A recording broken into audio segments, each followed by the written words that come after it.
hormati teman saya, teman diskusi, juga guru kami, Dr. Kiai Abdul Ghafur, Bapak Zerkasi, dan semua yang ikut kajian ini. Terima kasih atas ilmu yang diberikan Bapak Mukhlis Hanafi tentang Imam Suyuti, tentang Itqan. Insya Allah itu menjadikan kita mantep lah. Orang-orang kemenak yang bisa baca kitab ya banyak. Tadi bacanya ya benar semua. Mas Zerkasi juga benar semua. Supaya orang tahu lah. Haji. Begini, kenapa saya ambil tema ini, Mas? Semua orang Muslim pasti inginnya itu nggak tersiksa dengan hal-hal yang mengganggu. Mereka yakin bahwa Quran tidak mungkin kontradiksi, tapi faktanya ada ayat yang secara lahir itu kontradiksi. Sehingga kita mau tidak mau harus mengkaji. Kalau dalam bahasa Pak Mukhlis, kita naik kelas lah, jangan takut itu susah atau hal yang berat. Tapi kita harus lalui. Kita bisa bikin mukaddimah misalnya begini. Saya di pondoknya Gus Sofur ini di sekitar termasuk ngajar Balaghatul Quran. Misalnya saya ngaji Itqan, di antara kekaguman saya pada Itqan, dulu saya ngaji Mbak kecil, catatan-catatan kecil tentang Itqan. Sayyidina Umar itu masuk Islam, itu ketika dengar saudarinya atau keluarganya membaca surat Toha, dia masih kafir pasti. Gara-gara dengar bacaan Quran surat Toha terus menjadi Muslim, dan banyak juga orang-orang kafir yang menjadi Islam karena dengar Quran. Sementara mereka tidak punya perangkat takwa karena masih kafir. Dan Quran sendiri memaklumatkan hudal lil muttaqin, manfaatkan Quran, yang ambil manfaatnya hanya mereka yang takwa. Kemudian di ayat lain disebut hudal linnas. Quran itu memberi petunjuk pada manusia, manusia yang takwa maupun yang enggak takwa bisa infial, kalau dalam bahasanya Mutawalli Sya'rawi bisa infial, bisa kena pengaruh efek Quran. Lalu solusinya adalah ilmu balaghah. Kalau hudal linnas faktanya orang kafir menjadi Islam karena dengar Quran, berarti lil muttaqin artinya itu iktifa. Ala haddi qauli ta'ala sara bila taqikumul harra wal barda. Hudal lil muttaqin wa ghairihim. Jadi banyak juga ulama yang mengebabkan lil muttaqin di bab iktifa. Buktinya ada orang tidak muttaqin tapi dapat ihtidak, dapat hidayah dari Quran, sehingga dimaknai lil muttaqin wa ghairihim, dianggap min babil iktifa. Ada juga cara pandang ulama untuk melihat kontradiksi ini lil muttaqin sama hudal linnas, bagaimana yang dikatakan Imam Shawi. Orang yang iman apapun faseknya dia itu termasuk muttaqin. Dia ittaqa a'lal manhiyat. Dia menghindari sesuatu yang sangat dilarang Allah, yaitu syirik. Jadi fal mu'minuna kulluhum atqiya. Semua orang mukmin apapun faseknya dia adalah orang yang takwa karena dia sudah menjauhi a'lal manhiyat, yaitu syirik, dan dia melakukan a'lal makmurat, yaitu iman.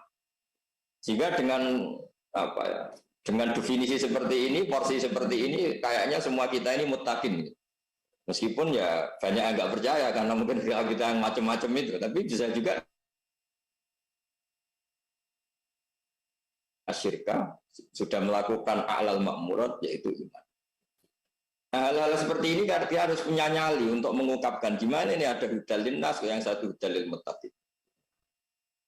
Dari keresahan-keresahan nyari jawabannya dari guru-guru kita, juga dari referensi, karena saya sendiri juga ngajar di BG yang notabene juga dipimpin, diamanatkan Bapak Mukhlis Hanafi oleh Bapak Quraisy, oleh Habib Ali. Saya juga sering diskusi sama Pak Arifin di BG, dan saya tentu sebagai dia juga dengar banyak keluhan teman-teman santri yang masih mengkaji tafsir, mengkaji Al-Quran. Jadi saya mohon kajian-kajian balaghah ini diutamakan, bagaimanapun Quran ini bilisanin Arabiyyin mungkin. Misalnya juga lagi, misalnya kunu qiradatan khasiin. Kalau misalnya secara faktual itu tidak ada orang yang pernah jadi kerang, ya sudah, lafaz itu dianggap kayak tasbih baligh dengan membuang wajah tasbih dan adat tasbih. Orang kalau terlalu jelek mungkin tidak lagi dibahasakan kal qirodah, tapi qirodatan. Orang yang tidak terlalu ganteng mungkin masih dibahasakan kal komar, kalau ganteng sekali disebut zaidun komarun atau zaidun samsun, itu sudah adat bahasa Arab. Kalau tasbih itu baligh, itu adat tasbih dan wajah tasbih dibuang. Berarti bisa saja kalau secara fakta tidak pernah ada periode orang yang dikutuk jadi kera, berarti kunu qiradatan khasiin. Recording in progress. dari segi perilaku atau mentalnya mental qiradatan khosiin. Dan wajah tasbih dibuang, ada tasbih dibuang karena untuk meningkatkan kualitas balaghah atau baligh. Demikian seterusnya, sehingga kita tidak akan menemukan kontradiksi dalam Al-Quran. Di sini karena pakai kitab ya, saya termasuk pengagum kitab Itqan, dan memang saya milih Itqan karena ya di semua pondok diajarkan, dan milih khususnya bab ini memang yang benar-benar harus ada yang memulai mengkaji. Di sini diceritakan ada seseorang datang, ini karena tadi dikatakan Pak Mukhlis acara ngaji, ada orang datang ke Ibnu Abbas. Orang itu bilang, ra'aitu asya'a takhtalifu alayya minal Qur'an. Saya melihat sesuatu banyak, hal banyak yang ternyata itu berbeda-beda. Faqala Ibnu Abbas ma huwa, terus asyakkun qala laisa fi syakkin walakinnahu ikhtilafun. Terus hati makhtalafa alayka min dalik. Kemudian orang itu ditanya, apa kamu ragu Quran? Enggak, tapi saya janggal karena banyak yang ta'arud atau tadurub tadi dalam bahasa Pak Mukhlis tadi. Terus qala asma'u wa yaqul summalam takun fitnatuhum illa an qalu wa rabbina ma kunna musyrikin. Ada orang ketika ketemu Allah masih bisa nipu, ya Allah saya tidak pernah musyrik. Sementara di ayat lain diterangkan wala yaktumuna wa haditsa, bahwa orang ketika di depan Allah sama sekali tidak bisa bohong. Ada ayat fala ansaba bainahum yauma idzi wala yatasaalun. Ketika menghadapi hisab mereka saking sibuknya tidak bisa saling tanya. Tapi ternyata ada ayat lain yang mengatakan wa aqbala ba'dum ala ba'di yatasaalun. Ada periode di mana saling tanya. Jadi kemudian itu mengganggu ya, mengganggu si Sa'il tadi. Bagaimana itu? Terus jawab, tadi seperti yang dikatakan Pak Mukhlis, ada periode di mana saking sibuknya mereka tidak saling tanya, tapi ada periode mereka saling tanya. Ada periode yang di mana nasab itu tidak ada pengaruh sama sekali, tapi ada momentum, ada hal-hal tertentu yang nasab. Itu dengan dijawab seperti solusi Pak Mukhlis tadi, dia tidak makan nasi di waktu ini, mungkin makan di waktu yang lain. Itu di sini disebut finnaf khotil ula, itu orang masih bisa bohong, finnaf khotisaniyah tidak bisa. Jadi dijawab pakai waktu. Lalu saya sebagai kiai yang nekuni di pesantren juga selalu nunggui santri. Memang paling enak menjawab ikhtilaf seperti itu memang ilmu balaghah. Satu, rasa kita sebagai manusia itu kan sama ya, di Arab maupun di Indonesia semuanya sama. Saya kalau nyontohkan di santri-santri itu, ini contoh lucu tapi yang mudah difahami. Itu kalau orang dilangkai temannya dulu ketika kita di pondok, kalau dilangkain temannya baru kaki atau perut masih saking mangkalnya orang itu bilang kayak kera gitu, karena tidak punya akhlak. Tapi kalau kita dilangkai kepala kita itu saking mangkal kita bilang dasar kera. Gitu. Jadi tingkat mangkal yang serius itu wajah tasbih dan adat tasbih sudah dibuang. Sama, ketika Allah menganggap orang kafir sama sekali nggak mau mendengar kebenaran, dikatakan sumun, bukan lagi kasumi. Bukmun, bukan lagi kal bukmi, umyun, bukan lagi kal umyi. Karena saking mereka tidak mau mendengar kebenaran, tidak ngomong kebenaran, juga nggak mau sumun, ya dia nggak pernah ngomong kebenaran, juga nggak pernah mau mendengar, juga tidak pernah mau melihat. Nah, hal-hal seperti ini menjadi kita tidak perlu berdebat. Apakah pernah ada periode orang dijadikan kera? Nah, kalaupun ada kita ngikuti, semua orang yang musihu itu tidak sampai hidup 3 hari. Berarti tidak pernah ada periode kera yang mashu, yang hasil tadi, yang hasil mashu dari manusia, itu hidup. Karena setelah 3 hari mati. Berarti ya hakikat qiradatan khosiin. Kalau fakta itu nggak ada, kita masih punya solusi itu tasbih balik. Sehingga kata kal qirodah dibuang. Atau qirodah mental mereka, atau hati mereka, dan sebagainya, dan sebagainya.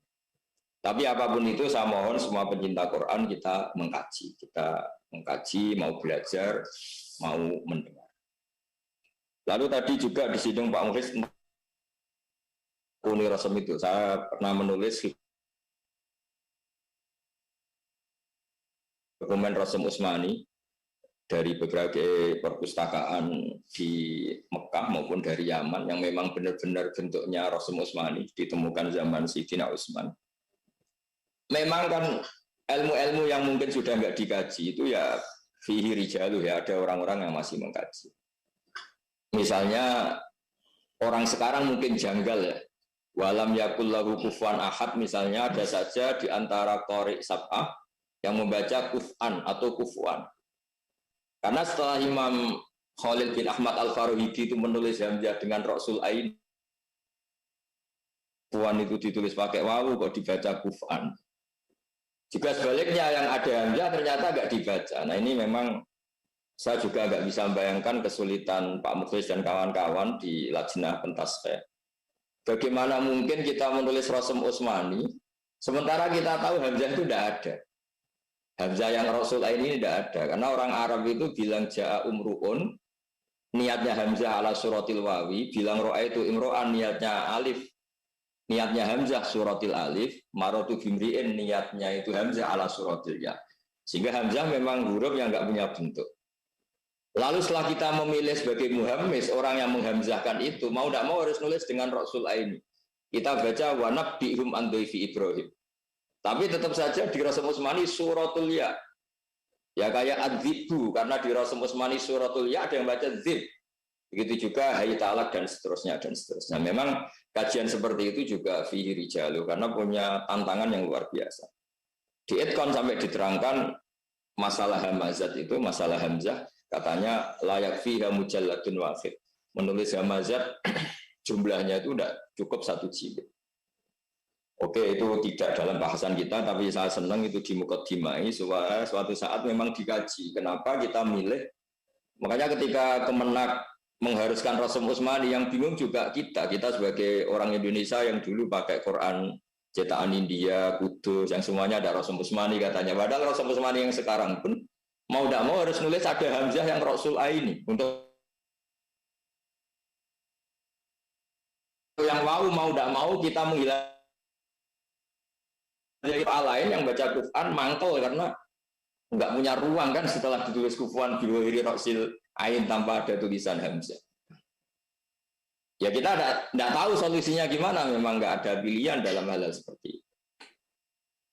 Nah, terus kita kembali ke tema ini. Maudhi'un akhar. Ini yang mungkin kalau ada ilmuwan ya, ada ilmuwan yang meyakini misalnya penciptaan langit bumi itu tidak 6 hari dengan makna per hari 24 jam. Tapi 6 hari itu artinya 6 tahap besar. Yang per harinya bisa saja senilai 1000 tahun atau selama 1000 tahun. Ternyata zaman itu Ibnu Abbas juga di antara jawabannya, ini saya baca supaya jadi berkah. Fafi Ibnu Abbas qol, seterusnya ta'ala rajulun Ibnu Abbasin an qaulihi ta'ala fi yaumin kana miqdaruhu alfasanatin wa qaulihi ta'ala fi yaumin kana miqdaruhu khamsina alfasana. Pertama beliau tawakuf hanya menjawab huma yaumani dzakarahuma wa fi kitabih Allah a'lamu bihima. Tapi beliau pernah menjawab juga anna yaumal alfi huwa miqdaru sairil amri wa urujihi ilaihi wa yaumul alfi fi suratil haji wa ahadul ayyam as-sitta allati khalaqahu fiha as-samawat wa yaumul khamsin alfan wa yaumul qiyamah. Jadi saya sendiri terus waqal yaumul qiyamah hisabu khamsin alfasana wa samawat fi sittati ayyam kullu yaumin yakunu alfasanatin. Jadi misalnya kita akademisi yang cerita yang mungkin percaya Big Bang atau percaya teori yang macam-macam. Sebetulnya secara lughat, saya tidak tahu apa secara faktual. Kita tidak bisa mengatakan secara faktual yang kita tidak tahu. Secara lughat bisa saja 6 hari itu adalah per hari senilai 1000 tahun, kata Ibnu Abbas.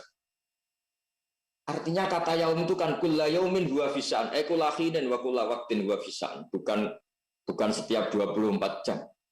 Ketika ada peristiwa besar yang peristiwa itu terjadi 10 hari atau 30 hari disebut Yaumah Hunain, Yaumah Badrin, bukan 24 jam saja itu 4 hari, 5 hari, atau peristiwa besar Yaumul Malhamah, itu kan bisa sekian hari. Jadi kata Yaumun tidak harus 24 jam.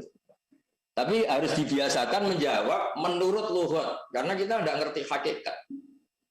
Sehingga di antara saran Profesor Syihab itu sering ngendikan, jangan pernah meyakini satu teori ilmu atau mendustakannya dengan dalil-dalil Quran, takutnya kita yang membenturkan Quran dengan teori ilmiah. Makanya saya lebih suka, saya pengajar balawah di pondoknya Gus Zofur, di pondoknya guru saya Kiai Haji Maimun Siber. Saya sampai sekarang paling senang itu lughat. Karena Quran bilisanin Arabi mungkin. Nanti kalau secara faktual yaum itu adalah 1000 tahun, berarti penciptaan langit bumi misalnya fikul yaumin senilai alfusanatin, di kitab Itkon masih ada keterangan seperti itu. Dan nanti kalau faktanya yaumun itu benar-benar 24 jam karena Allah ala kulli syai'in qadir, ya gak masalah, memang secara lughat mungkin semua. Jadi ada banyak solusi untuk menyikapi ta'arudul ayat atau ta'arudul ayatin dan sebagainya. Saya ulang lagi karena ini wilayah-wilayah yang menurut saya paling aman dikatakan secara lughat mungkin demikian. Karena kalau kita ngomong secara faktual atau secara fakta, sama-sama kita tidak tahu dan tidak bisa membuktikan. Saya ulang lagi, di sini jelas Ibnu Abbas jawab, anna rajulan qala lahu haditsni ma haula'il ayat. Fi yaumin kana miqdaru 50 alfasana sama yudabbirul amra minas sama ilal ardi summa ya'ruju ilaihi fi yaumin kana miqdaru alfasana. Terus ada wa inna yawman 'inda rabbika alfasana qal yaumul qiyamati hisabu 50 alfasana was samawati fi sittati ayyam kullu yawmin yakunu alfasanatin dan sebagainya dan sebagainya. Jadi saya mohon tidak saatnya juga tidak mungkin ada saat kita dibolehkan membenturkan satu ayat dengan ayat yang lain. Masyhur kan hadis ketika berdebat sahabat, ayat ini bolehkan ini, kalau ayat ini ngarahkan ini. Nabi keluar, beliau marah, beliau duka, abi hada umirtum, abi hada seterusnya antadribu kitab Allah ba'dahu bibatin. Kamu tidak boleh membenturkan satu ayat dengan ayat yang lain. Nah menurut saya saya sering matur Gus Zofur pentingnya mengajar Quran yang ahli fikih. Misalnya kalau kita bilang, yang penting kita Quran, jangan hadis. Ya tidak bisa seperti itu. Misalnya masa kita mengharamkan hanya jam'u bainal ukhtain hanya karena alasan di Quran hanya ada ayat wa antas mau bainal ukhtain. Tapi setelah dianalisis bainal ukhtain itu min itlaqil ba'di wa iradatil kul, artinya wa antas mau bainal mar'aten sing bainahuma mahramiyatun, tidak boleh mengawini dua orang perempuan yang di antara keduanya ada hubungan mahram. Zaman itu Nabi hanya menambahkan wala bainal mar'ati wa amatiha wala bainal mar'ati wa kholatiha. Begitu juga kalau kita pegangan Quran anak tiri yang nggak boleh dikawin itu warobai bukumul lati fi hujurikum. Tapi setelah kita ngaji balaghah kata fi hujurikum lil ghalib. Sehingga asal robibah yang ibunya sudah kita kumpulin ya tidak boleh dikawin fi hujurina atau tidak fi hujurina, fi hujurikum atau tidak fi hujurikum. Nah, berkahnya kita ngaji urut. Ya ini barokahnya saya ngaji Mbak Maimun, banyak Gus Zofur juga ngaji Bapak, ngaji orang tua saya di komunitas keluarga kami. Memang muqarrarat itu penting. Ya ini saya narasumber tapi sudah gaya kiai karena mau tidak mau ilmu seperti ini solusinya itu kita harus setengah hafal takrib, setengah hafal durusul balaghah, setengah hafal usul fikih, paling tidak lumak lah tulubul usul. Sehingga nanti ta'arudnya Quran ini menjadi minim karena kita tahu duduk perkaranya ini apa sih? Apa taksis, apa apa saja lah, tetap itu otomatis jadi solusi. Jadi nggak usah ribet gitu karena ya tadi tetap ada panduannya. Jadi ini lafaz ini disebut lil ghalib apa untuk linafsi wirihi. Kalau linafsi wirihi ada mafhum mukhalafah. Tapi kalau hanya sekedar lil ghalib ya sudah warobai bukumul lati fi hujurikum. Ya meskipun enggak fi hujurikum karena kita tahu kata itu disebut lil. Itu juga wa antasma'u bainal ukhtain. Lafaz ini disebut pakai ghalib. Normalnya orang menikah kalau nikah mbaknya itu kayaknya adiknya masih cantik, melihat nikah adiknya itu kayaknya mbaknya masih cantik.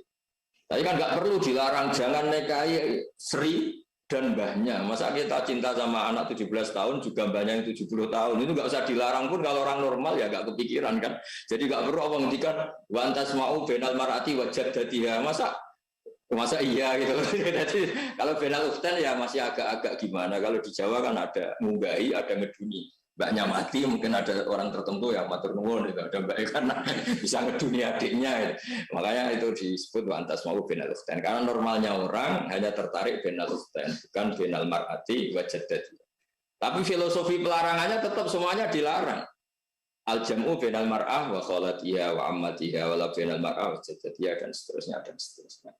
Jadi saya mohon semua pecinta Quran seperti yang dikatakan Pak Mukhlis tadi, jangan takut mendiskusikan hal yang susah. Bagaimanapun harus kita lalui sebagai bentuk cinta kita pada Quran supaya tidak ada lagi orang yang anggap Quran itu ada tanakut, ada tadorub, ada dan sebagainya dan sebagainya. Saya kira demikian. Mohon maaf. Assalamualaikum warahmatullahi wabarakatuh. Waalaikumsalam warahmatullahi wabarakatuh. Waalaikumsalam warahmatullahi wabarakatuh. Terima kasih banyak Kiai atas pencerahannya, dan saya kira tadi banyak hal yang bisa kita ambil manfaat, bahwa yang saya tadi garis bawahi adalah jangan cepat-cepat mengambil kesimpulan bahwa Quran bertentangan. Nah itu, pahamin dulu, kalau nggak tahu tanyakan ahlinya. Baik, mengingatkan saja, itu tadi sudah di-share link daftar hadir, mohon bisa diisi, dan yang di YouTube juga bisa mengisinya, karena insya Allah begitu terisi dan terkirim, otomatis akan kami kirimkan e-sertifikat kepada email Bapak Ibu semuanya. Baik, kita langsung saja kepada narasumber kita yang kedua, yaitu Al-Mukarram Kiai Haji Abdul Ghafur Maimun atau Gus Ghafur. Falyatafaddal. Terima kasih. Assalamualaikum warahmatullahi wabarakatuh. Assalamualaikum. Bismillahirrahmanirrahim. Alhamdulillahi rabbil alamin. Wassalatu wassalamu ala asyrafil anbiya wal mursalin sayyidina wa maulana Muhammadin wa ala alihi wa sahbihi ajma'in. Amma ba'du. Yang terhormat para alim ulama, para kiai, Dr. Kiai Haji Mukhlis Hanafi yang saya hormati, pimpinan di LP Lembaga Pentasan Mushaf LPMG yang saya hormati, sahabat saya Kiai Haji Bahuddin Nur Salim telah menyampaikan keduanya materinya dengan moderator kawan saya Pak Kiai Zarkashi yang saya hormati. Hanya melengkapi sedikit barangkali, nanti bisa di-share screen untuk membacakan ini, hanya baca sedikit-sedikit. Tadi juga sudah disampaikan Pak Mukhlis, juga sudah disampaikan oleh Gus Bahar, mungkin saya akan menjelaskan sedikit-sedikit saja. Share screen dulu, karena biar bisa kita baca bersama-sama. Ini juga sekedar nyuplek ya. Walaupun tadi sebetulnya juga sudah disampaikan beberapa oleh kedua narasumber ya. Baik, kalau belum bisa share screen, saya bacakan. Mushkilu Al-Quran wa muhimu tanaqudihi. Jadi ada dua bidang yang sebetulnya kita bahas. Pertama adalah mushkilu Al-Quran, yang kedua adalah muhimu tanaqudihi atau muhimu ikhtilafi, yang kelihatannya secara zahir itu ikhtilaf. Nah, ini akan saya cuplek beberapa ya. Baik, berikutnya ya. Ini saya ambil dari kitab yang sama, lebih spesifik, yaitu Mushkilul Quran karya Ibnu Qutaibah ya. Ya, saya ini saya baca sekilas saja. Orang Arab itu, ini judulnya Babu Dzikril Arab wa ma khassahumullahu bihi minal 'aridah wal bayan wa tiba'il majaz. Al-Quran itu mukjizatnya Nabi Muhammad Sallallahu Alaihi Wasallam. Ya, wattisa'il majaz, wattisa'il majaz, ya. Wal bayan, wattisa'il majaz. Al-Quran itu mukjizatnya Nabi Muhammad, dan faktor utamanya dalam mukjizat ini adalah apa yang banyak dikuasai oleh orang Arab, yaitu tentang bahasa. Bahasa ini menjadi aspek utama mengenai mukjizat Al-Quran. Karena itu membaca Al-Quran itu harus benar-benar menguasai bahasa jika ingin mempelajari Al-Quran dengan baik. Nah, berikutnya ya. Salah satunya adalah i'rab. Ini tentu materi-materi yang orang banyak jatuh pada sedikit, bukan kesimpulan, tapi merasa ada ikhtilaf dalam Al-Quran karena tidak memahami i'rabnya. Misalnya kayak begini, dalam bahasa Arab itu agak aneh ya. Misalnya, hadza qatilu akhi dengan hadza qatilun akhi. Itu sudah berbeda. Kalau qatilun akhi itu berarti belum membunuh. Tapi kalau qatilu akhi itu berarti sudah membunuh. Nah, dalam Al-Quran yang seperti ini jika tidak dipahami apakah isim fa'il itu hubungannya dengan maf'ulnya itu idhofah ataukah hubungannya itu masih sebagai isim fa'il maf'ul, orang jatuh kepada iskal. Jadi muskilu Al-Quran itu diantaranya dan lahir karena memang tidak memahami i'rabnya. Inni ja'ilun fil ardi khalifah itu berarti belum ada karena namanya ja'ilun belum. Kalau ja'ilul khalifati itu bisa artinya adalah sudah. Dan tentu tidak hanya ini. Nah, orang yang tidak paham namanya diingatkan betul oleh Ibnu Qutaibah. Awas, bahasa Arab ini harus kita pahami dengan baik. Ya, berikutnya. Ya, ini. Fala yahzunka qauluhum inna na'lamu ma yusirruna wa ma yu'linun. Bacaan yang benar adalah inna na'lamu ma yusirruna wa ma yu'linun. Karena dia kalau inna itu bisa menjadi taklil. Tapi kalau bacaannya anna itu nanti bisa isinya qauluhum. Dan itu kalau orang yang ngajak disebut Ibnu Qutaibah ada kufrun mimman ta'ammadah. Hanya karena ada perbedaan kasroh dengan fathah. Bukan perbedaannya itu bukan salah benar, tapi malah bisa kalau sengaja itu bisa kufrun mimman ta'ammadah. Betapa rumitnya. Nah, ini para pembaca itu kalau tidak bisa membedakan inna dan anna, itu tidak hanya jatuh pada muskilul Quran, tapi bisa-bisa kalau sengaja, wah itu yang bulat. Hanya karena wakof saja, antara dibaca wakof dengan tidak wakof, itu dibaca, itu juga bisa bermasalah. Jadi muskilul Quran itu seringkali lahir karena orangnya, bukan karena Qurannya. Gitu. Siapa ini Ibnu Qutaibah. Arabi orang di hanya karena kesalahan di bidang harokat. Betul-betul diingatkan oleh Ibnu Qutaibah. Awas. Orang-orang sering bilang ini muskil, itu sebetulnya muskil bukan Qur'annya, tapi yang muskil itu orangnya sebetulnya. Ya, berikutnya. Ya. Nah, ada harokat-harokat yang agak lucu, tapi itu fatal.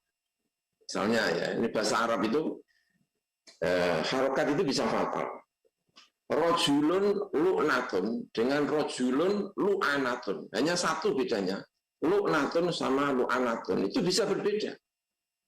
Kalau lu'natun itu orang yang dilaknati, kalau lu'anatun itu orang yang suka ngelaknati. Nah, itu gimana itu? Antara rojulun lu'natun apa lu'anatun? Karena beda harokat. Itu artinya dilaknati atau melaknati. Nah itu kalau sekarang sudah enak ada harokatnya. Nah kalau nggak ada harokatnya orang baca terus, oh itu bisa bermasalah. Rojulun subbatun dengan rojulun subabatun bisa. Huzatun, huzaatun, suhrotun, sukhorotun. Makanya kalau nggak ada itu wailul likulli humazatin. Itu kalau misalnya terus keliru wailul likulli huzatin, oh itu bisa fatal. Nanti orang ini maksudnya apa ini Al-Quran kok begini? Itu bukan Qurannya, kamu itu yang baca itu yang masalah. Gerobak harokat. Nah, jadi muskilul Quran itu bisa terjadi karena ternyata hanya sekedar harokat. Contohnya lagi ya berikutnya. Ini contoh-contoh, ini kalau tidak memahami bahasa Arab itu bisa menjadikan orang itu muskil. Muskil itu kalau dalam fikih itu nggak lanang, nggak itu. Muskil. Contohnya lagi misalnya ini ya, syaribun dengan syarubun. Ada syaribun apa syarubun. Hamidatun dengan khomidatun. Itu juga bisa. Jadi kalau orangnya tidak fasih, bacanya itu khomidatun, bacanya kayak hamidatun. Kayak orang Eropa baru masuk Islam itu susah ngomong kok itu mungkin hamidatun semuanya. Itu juga bagi pendengaran seseorang itu bisa menjadi muskilu Al-Quran. Tapi sekali lagi sebetulnya muskilnya karena tidak membaca dengan baik, tidak memahami dengan baik, dan seterusnya. Ya, berikutnya. Nah, kemudian tadi yang sudah disampaikan oleh Gus Baha, bahwa orang sering jatuh kepada iskal itu karena tidak memahami bahasa Arab dengan baik. Arab itu ada majas, ada isti'arah, ada tamsil, ada apa lagi ini? Ada takdim, takhir, hadaf, tekror, dan seterusnya itu digunakan semuanya di dalam baik agar orang tidak jatuh kepada muskilu Al-Quran atau muhimu tanaqidi Al-Quran itu memahami teori-teori balaghah dengan sangat-sangat baik. Jadi ini apa namanya, butuh banyak ilmu ini untuk mempelajari agar kita memahami Al-Quran dengan baik. Ya, berikutnya. Nah, ini ya, Al-Quran turun dengan gaya bahasa yang tadi disebutkan itu semuanya. Ya, makanya tadi sudah disampaikan oleh Pak Zarkasi sebagai apa, garis besar, garis bawah gitu ya, bahwa jangan cepat-cepat. Awas, hati-hati. Al-Quran itu turun dengan menggunakan berbagai metode pengungkapan. Jangan sampai salah. Gitu. Karena kemudian kalau tidak menjalankan ini semuanya, kesalahan itu sebetulnya bukan karena Al-Qur'annya, tetapi cara kita membaca Al-Quran karena kurang pas. Ya, berikutnya. Nah, ini yang tadi disampaikan oleh Pak Mukhlis Hanafi. Mungkin bisa saya ulang ya, karena saya baca teksnya ya. Syurutu at-tanaqud. Lit-tanaqud thamaniyatu syurutin. Yang pertama al-ittihadu fil mawdu'. Objeknya itu harus sama. Kalau objeknya itu tidak sama, maka jangan dibilang itu tanaqud. Itu, karena objeknya tidak sama. Surga itu misalnya ada surga Aden, ada surga ini, dan surga seterusnya. Itu kalau ada perbedaan sifat di dalam surga itu belum tentu itu disebut dengan tanaqud, karena yang dibicarakan itu berbeda. Yang satu jannah apa, yang satu jannah apa. Jadi beda. Misalnya lagi Imran. Imrannya siapa? Ibnata Imrana. Imran itu dalam Al-Quran itu Imran siapa? Ada Imrannya Hannah, apa Imran zaman Nabi Musa atau apa gitu ya. Itu orang lalu bilang, Imran ini kok masih hidup? Wah, itu atau misalnya ya. Ternyata ada Imran berbeda, berarti itu subjeknya itu berbeda. Jangan gampang-gampang menuduh misalnya ini bertentangan dengan ini, karena ternyata temanya atau maudhu'nya itu ini tidak berbeda. Misalnya lagi ini yang kedua, al-ittihad fil mahmul. Predikatnya itu harus sama. Kalau predikatnya itu tidak sama, ya jangan. Misalnya mustarok. Mustarok itu antara apa ya? Misalnya nazil, nuzulul Quran dengan nuzulullah, sama-sama nazilnya. Itu apakah ini berarti melahirkan sebuah tanaqud? Oh, kalau begitu Tuhan itu sama seperti makhluk, karena sama-sama nuzulnya. Tapi ternyata dalam arti Allah nazilun dengan Al-Quran nazilun itu sebetulnya adalah dua objek, dua predikat yang maknanya itu berbeda. Sehingga tidak bisa lagi disifati sebagai tanakut.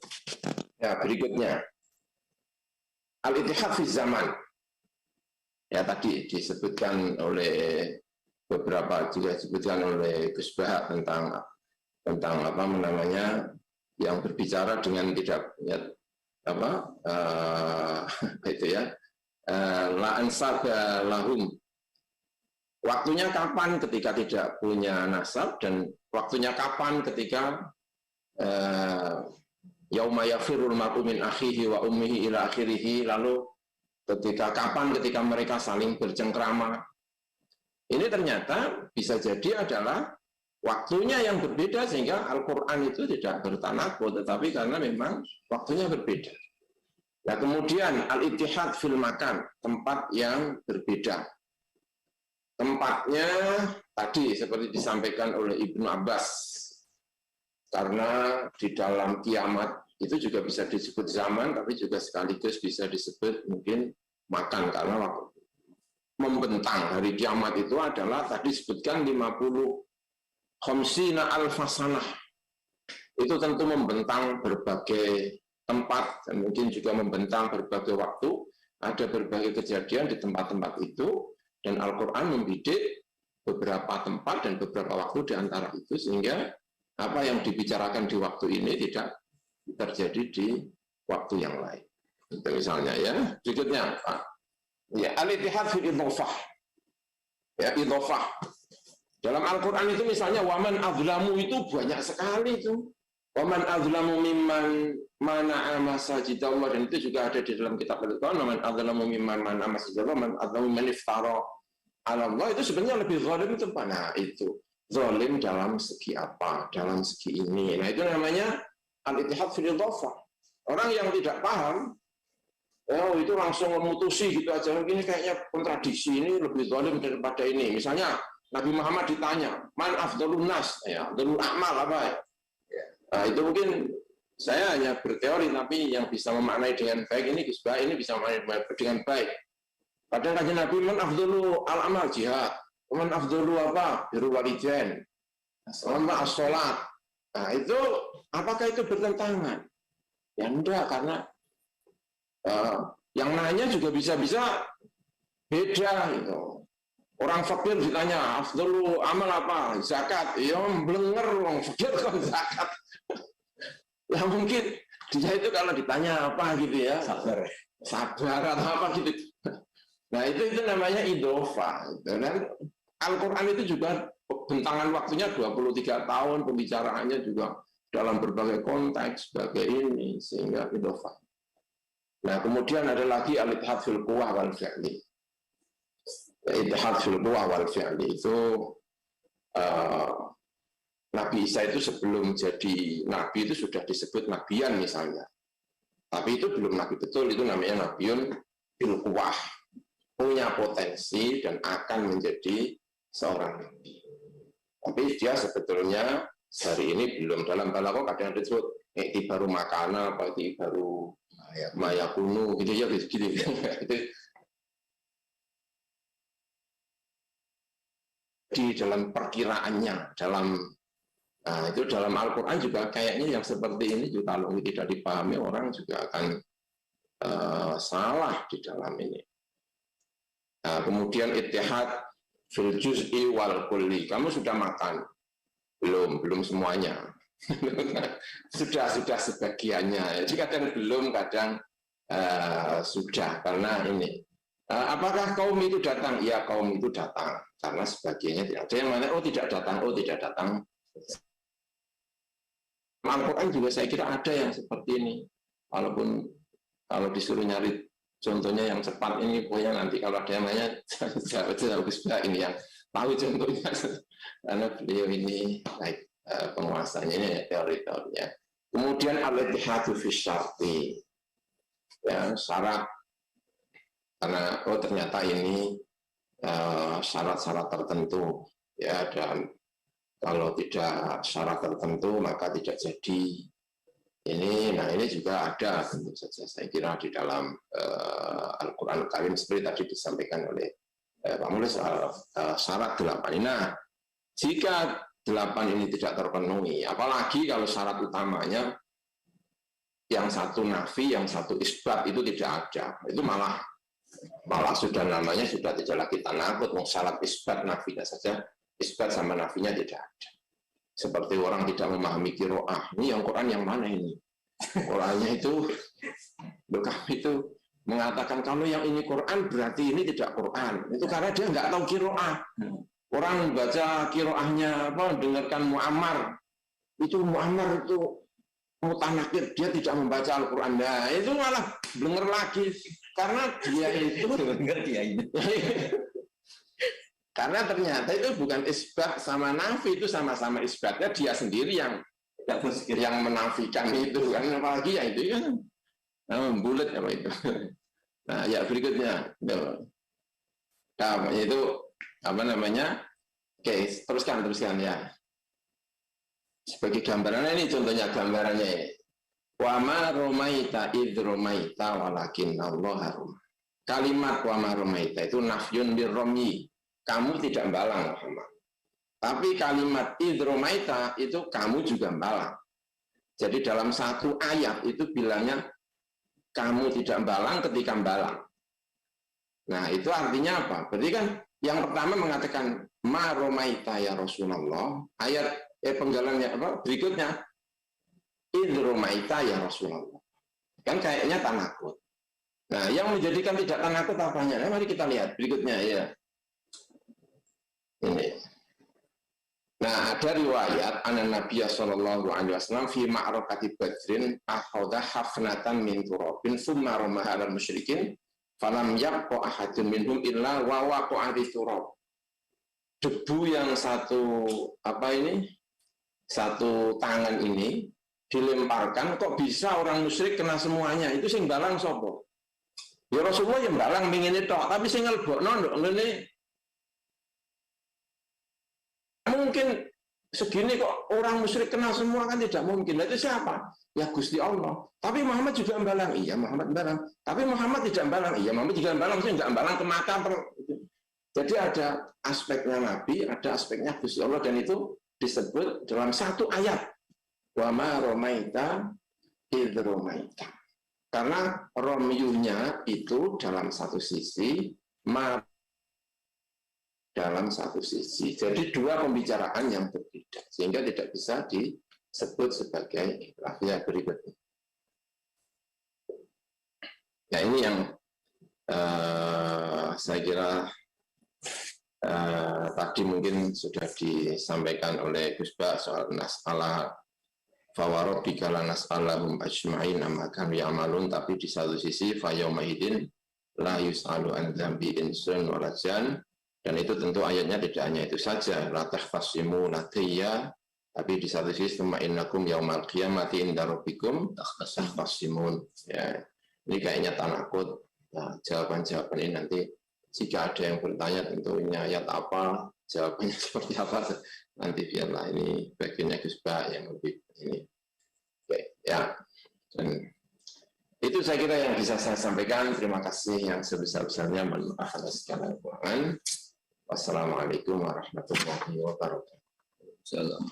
Waalaikumsalam warahmatullahi wabarakatuh. Pinter guys, seperti pinter. Ya, jadi cukup banyak contoh dari ayat-ayat tadi. Ya semoga kita bisa naik kelas lah ya. Atau sebaliknya, bulat. Dalam arti bulat itu ya semakin bingung gitu ya. Tapi insya Allah tidak, karena tadi penjelasan-penjelasan itu cukup konkret. Tapi untuk lebih memuaskan tentang pemahaman kita, kami buka pertanyaan. Pertanyaan ini tentunya tidak semua. Jadi pertanyaannya hanya 2 orang yang bicara nanti. Silakan di-unmute gitu ya. Dan mungkin kita akan pilih chatting yang terbaik. Okay. Baik, yang akan tangan pertama kita unmute. cuma 2 orang aja, yaitu Pak Muhammad Ali.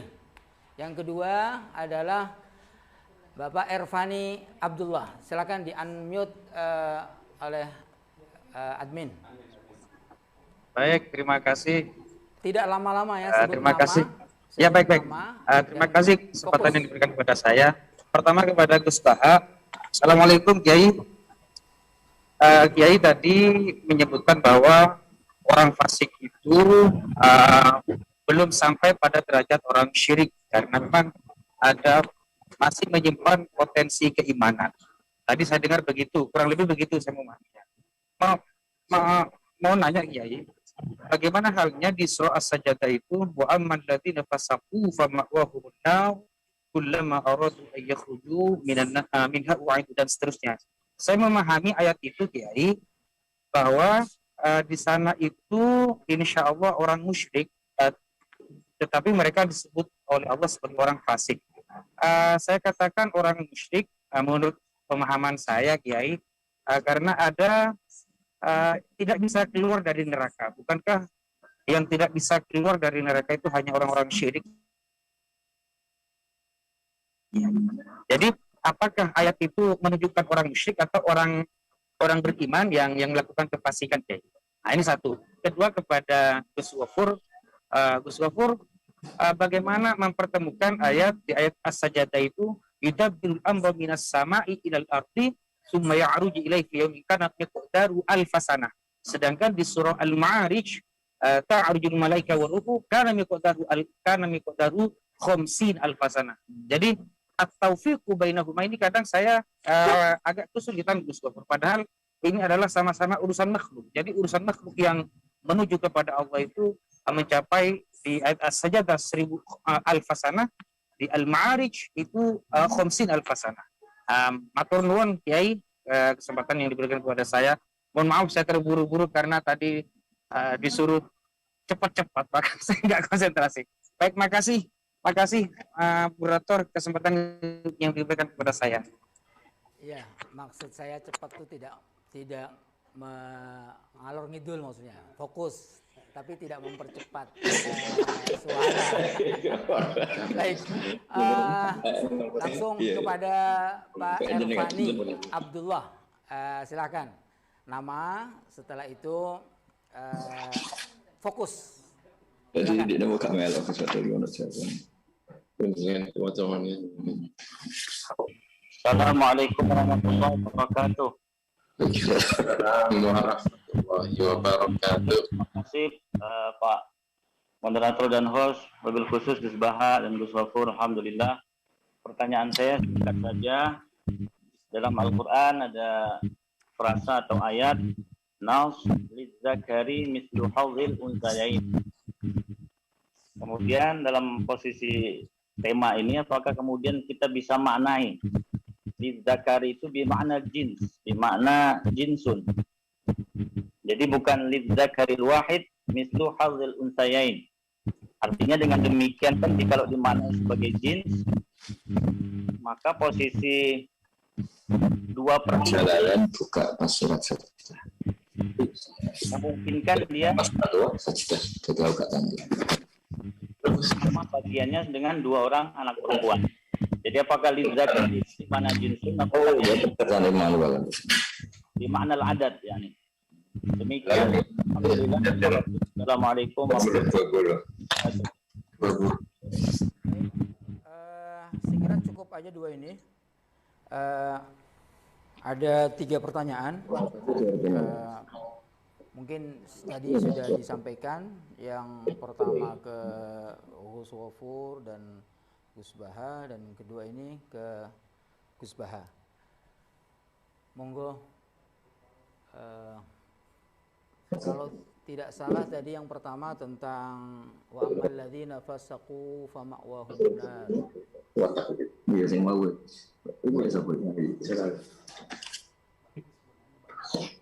Bismillahirrahmanirrahim. Terima kasih Pak Zarkasi, batasi pertanyaan hanya orang 2, tapi kecolongan 1 orang tanya 2. Harusnya itu orang 2 dan 1-1. Begini ya, jadi di semua tafsir hampir yang divonis neraka selamanya, meskipun diistilahkan fasaku, itu tetap maknanya itu kafir. Saya ulang lagi ya. Saya beri contoh ya, karena ini memang harus terbiasa. Misalnya orang yang datang dengan kebaikan sama Allah disebut misalnya punya pahala 10, disebut hasanah. Terus wa man jaa bisayyi'ati fakubat wujuhum finnar.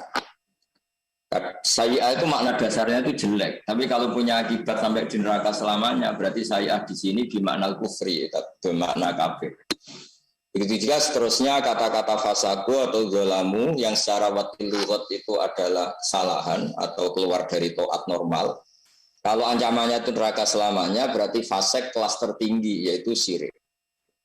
Saya punya padanan itu karena kita semua menghafal Quran, misalnya wala ta'kulu mimma lam yuzkar, misalnya ismu wahi alaihi, terus disebut wa innahu lafiskun.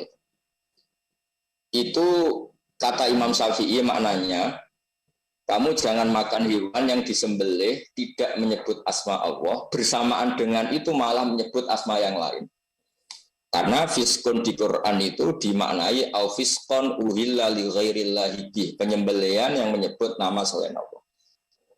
Artinya begini, ketika seseorang diskusi tentang tema iman, kesalahan dalam iman itu apa? Ya kesalahannya syirik. Jangan bilang misalnya gini, kesalahannya nyupir itu keloloden duri ikan, kan enggak pas. Kesalahannya nyupir ya ada nginjak rem sampai kecelakaan. Jangan kesalahannya nyupir itu keloloden duri ikan. Nah, kalau tema itu iman dan kafir terus disebut Anda salah dalam beriman, ya berarti syirik taruhannya, karena temanya iman.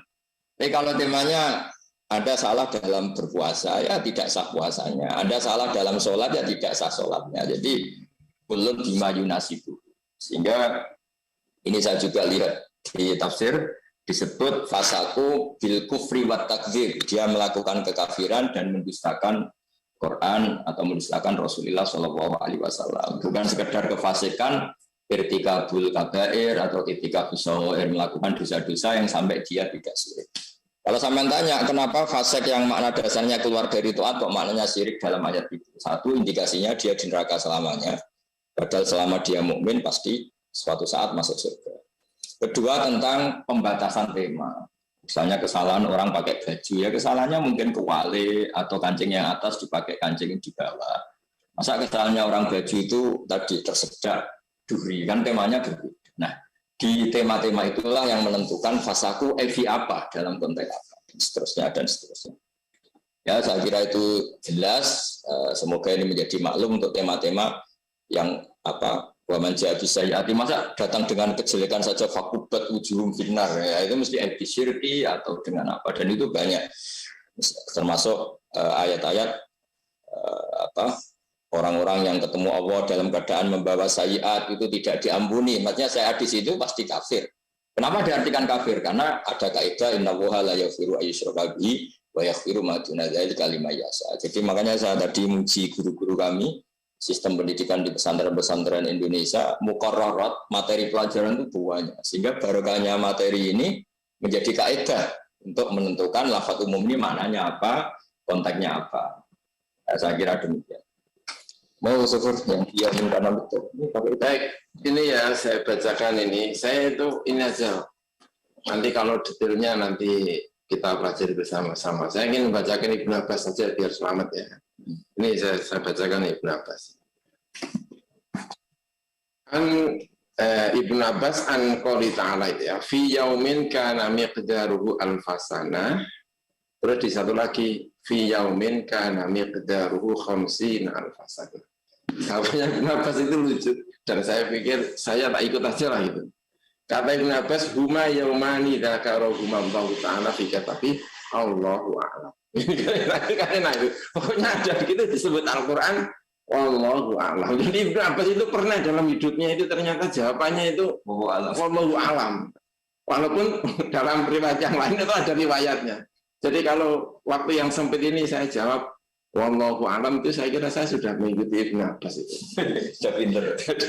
Sudah aman. Tapi kalau misalnya kepingin lagi ya ada di riwayat dari Ibn Abbas yang cara menjawabnya tidak seperti itu. Tapi Allah alam karena waktunya sempit, perlu membaca referensi lebih banyak.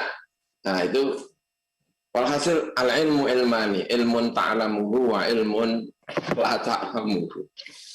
Ada ilmu yang kamu ketahui, ada ilmu yang tidak kamu ketahui. Tidak semuanya kita ketahui. Nah itu yang jawaban lagi, anna yaumal alfi wa miqdaru sayril amri wa urujihi ilaihi. Nah kemudian yang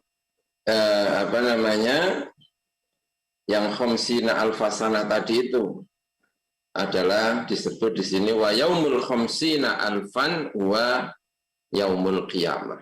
Itu hari kiamat. Tentu detailnya saya kira nanti kita bisa baca bersama-sama kembali. Saya khawatir kalau agak khilaf sedikit-sedikit ini karena agak rumit dalam hal ini ya, antara 1.000 dengan 50.000 itu, terutama konteksnya itu, karena ini kalau saya bacakan ayatnya itu agak berbeda ya. Ini yang satu itu ta'ruju al malaikatu waruhu ilaihi, jadi fi yaumin kana miqdaruhu. Yang satu itu yudabbir.